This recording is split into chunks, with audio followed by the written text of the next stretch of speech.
जय हिंद दोस्तों, स्वागत करता हूं आपका आपके अपने ब्यूटीफुल चैनल एमएलयू स्टडी में। सो गाइज, पिछले वीडियो में अपन ने पढ़ा था कि बीटा डीके क्या होता है, जिसमें बीटा प्लस, बीटा माइनस और न्यूट्रॉन कैप्चर पढ़ा था।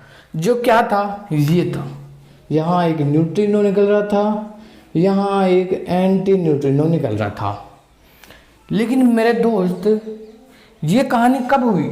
जब न्यूट्रिनो ने अपना हाइपोथेसिस दे दिया था। तो आज के इस वीडियो में हम पढ़ने वाले न्यूट्रिनो हाइपोथेसिस क्या होता है और इसको किस प्रकार से खोजा गया है, क्या कहानी इसमें रही है और कितना कंसेप्ट छिपा हुआ है। ठीक है, वीडियो में लास्ट तक बने रहना। इस एक वीडियो में, इस छोटे से 5 से 7 मिनट के वीडियो में मैं आपको पूरा कंसेप्ट क्लियर करा दूंगा। एक बार इस वीडियो को पूरा लास्ट तक देखना। चलिए, पहले जब बीटा डीके प्रोसेस चल रहा था, बीटा डीके के बारे में जानने की कोशिश कर रहे थे, तब कहानी यहाँ तक थी। यहाँ न्यूट्रिनो एंटी न्यूट्रिनो नहीं था। इस कहानी में जब प्रोटॉन न्यूट्रॉन में कन्वर्ट हो रहा था, एक इलेक्ट्रॉन आ रहा है, निकल रहा है, और यहाँ पर बीटा प्लस डीके हो रहा है। इसमें एक इलेक्ट्रॉन निकल आ रहा है और बीटा माइनस डीके हो रहा था। लेकिन कहानी ये अधूरी है मेरे दोस्त। कहानी अधूरी कैसे है? क्योंकि जब एक्सपेरिमेंट किया गया कुछ साइंटिस्ट के द्वारा, तब इसका जो स्पेक्ट्रम था मेरे दोस्त, वो कुछ ऐसा मिला था। इसका जो स्पेक्ट्रम है कुछ ऐसा मिला था। ये रहा एंड पॉइंट। ठीक है, ये एनर्जी का कर्व रह गया, जो कि काइनेटिक एनर्जी है टोटली। ठीक है, टी लिख दीजिए इसको। और ये नंबर ऑफ बीटा पार्टिकल्स। ठीक है, तो एक्सपेरिमेंटली ये ग्राफ रहा स्पेक्ट्रम। जब इसका स्पेक्ट्रम देखा गया तो कुछ कंटिन्यूस ग्राफ आया। लेकिन इस इक्वेशन को देखिए, इस इक्वेशन में ओनली 2 बॉडी प्रॉब्लम है। प्रोटॉन न्यूट्रॉन में बदल रहा है और एक इलेक्ट्रॉन और आ रहा है, या फिर एक और इलेक्ट्रॉन निकल रहा है। दोनों में से देखे तो 2 बॉडी प्रॉब्लम में मेरे दोस्त एनर्जी क्वांटाइज होनी चाहिए। Energy not be continuous, energy quantize होनी चाहिए थी। लेकिन स्पेक्ट्रम तो ऐसा मिला जो कि कंटिन्यूस है। इसका मतलब क्या हो सकता है? ये एनर्जी 0 से लेकर ई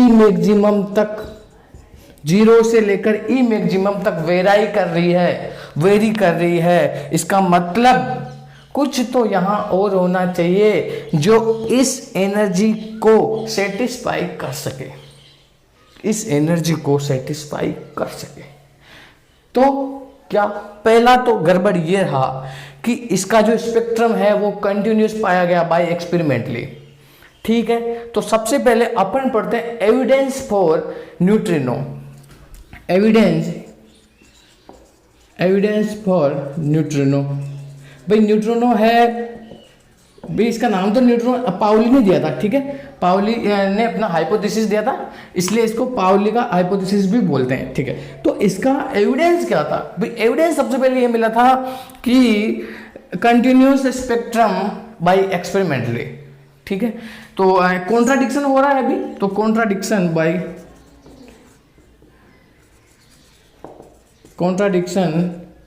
ऑफ कंटिन्यूस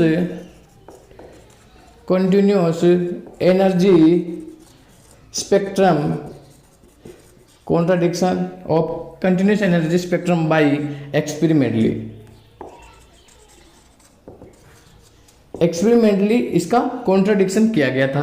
पहली बात तो यहाँ आई, गड़बड़ आ रहा था। दूसरी गड़बड़ कहाँ आ रही थी? दूसरी गड़बड़ ये आ रही थी कि जब एनर्जी कंजर्वेशन लगाया गया इसके ऊपर, जब एनर्जी कंजर्वेशन यानी इधर का एनर्जी इधर के बराबर, ठीक है, यानी कि इस प्रोटॉन का एनर्जी जो टोटल निकल रहा है उसके बराबर एनर्जी, इधर का एनर्जी इधर के एनर्जी के बराबर नहीं आ रहा था। तो भी पता चला कि हाँ, कुछ तो यहाँ होना चाहिए ताकि एनर्जी कंजर्वेशन हो सके। यहाँ पर कुछ होना चाहिए था। तो कॉन्ट्राडिक्शन ऑफ एनर्जी कंजर्वेशन, तो आप लिखना कॉन्ट्राडिक्शन ऑफ एनर्जी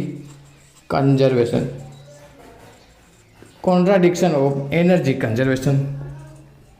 तीसरा क्या था? तीसरा कॉन्ट्राडिक्शन क्या था? तीसरा कॉन्ट्राडिक्शन ये था कि यहाँ मोमेंटम कंजर्वेशन भी नहीं हो रहा है। एक्चुअल में ये दो बॉडी प्रॉब्लम है। जब दो बॉडी प्रॉब्लम होती है तो जो दोनों पार्टिकल होते हैं, मान लीजिए यहाँ से आपका निकल रहा है तो एक पार्टिकल तो इधर जाना चाहिए, एक पार्टिकल इधर जाना चाहिए। मोमेंटम कंजर्वेशन के लिए दोनों पार्टिकल एग्जैक्टली एक दूसरे के अपोजिट डायरेक्शन में मूव होने चाहिए थे, लेकिन ऐसा नहीं हुआ था। तो फिर पता चला कि यहाँ मोमेंटम कंजर्वेशन भी नहीं हो रहा है। तो कॉन्ट्राडिक्शन ऑफ मोमेंटम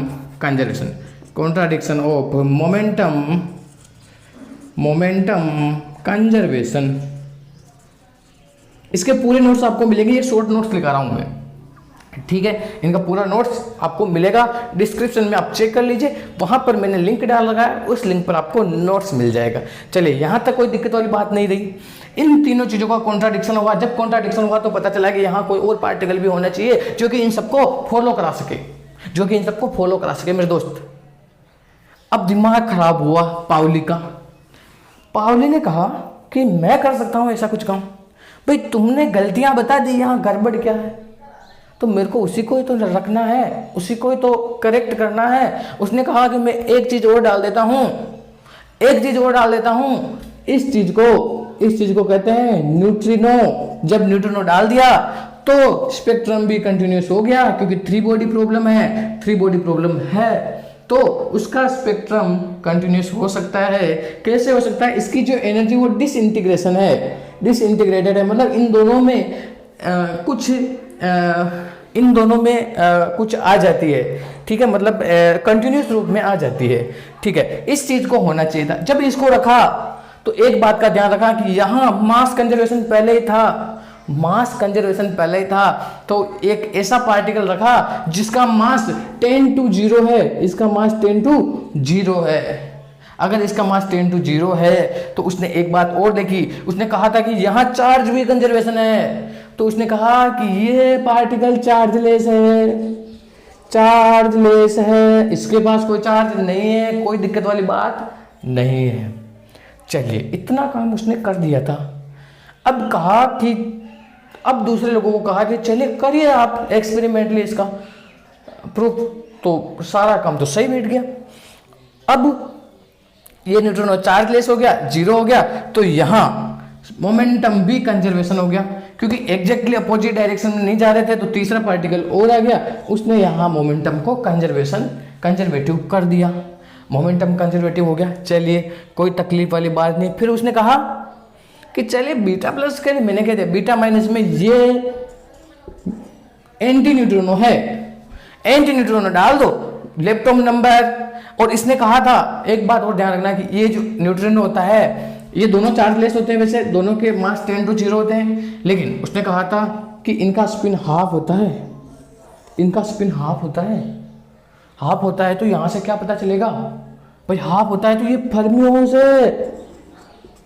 फर्मिओन्स है, जैसे इलेक्ट्रॉन, प्रोटॉन, फोटोन, ये फर्मिओन्स हैं, जैसे ये भी फर्मिओन्स है, इनका स्पिन हाफ है। अब यहाँ lepton number, energy conservation, momentum conservation, mass conservation, सब कुछ फॉलो हो गया था, सब कुछ okay. So this hypothesis was accepted by physicist, जो साइंटिस्ट बैठे थे उनके द्वारा इसको एक्सेप्ट कर लिया गया। और इसके बाद एक वॉयलेशन होता है इस चीज में, वो भी अपन पढ़ने वाले, लेकिन इससे पहले फर्मी ने भी इसके लिए कुछ कहा था। फर्मी ने अपना टाइम डिपेंडेंट परटर्बेशन थ्योरी को यूज करके इसका भी कुछ दिया था मैथमेटिकल रूप में कि हाँ ये सही है, तो फर्मी ने भी आगे इसको कुछ काम दे दिया था। चलिए, इतना समझ में आ गया है तो आप इसको लाइक कर देना और कमेंट करना कि आपको समझ में आया कि नहीं आया। और अगला वीडियो में ला रहा हूँ Fermi theory for beta decay, उसके लिए आप तैयार हो जाइए। चैनल को सब्सक्राइब कर दीजिए, जिससे मेरा जैसे ही नया वीडियो आए उसकी नोटिफिकेशन सबसे पहले आपके पास आ जाए। Thank you for watching video. Bye bye, जय हिंद। फिर मिलते हैं अगले वीडियो में।